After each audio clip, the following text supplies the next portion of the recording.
Okay. Alam nyo, ito ang kagandahan dito sa Natural history. Amerika. Libre yung museum nila. Ha? Samantalang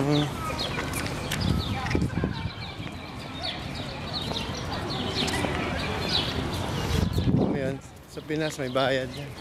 Super high-tech pa. Oo, may McDonald's pa sa loob ha.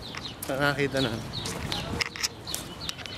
Pambata yung kasi lahat doon.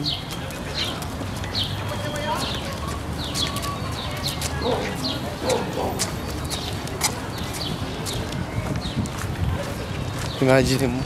Pero lahat to foundation ng ano, hindi gobyerno. Donation lang sila nabubuhay.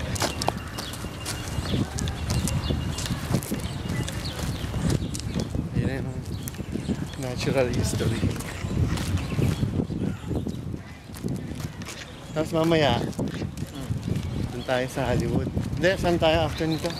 Sa gabi na tayo dun. Akala ko ba gusto mo bang gusto mo ba magpumasahe? Di after na ng museum natin.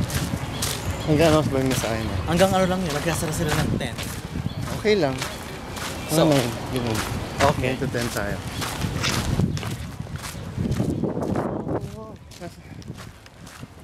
Aha.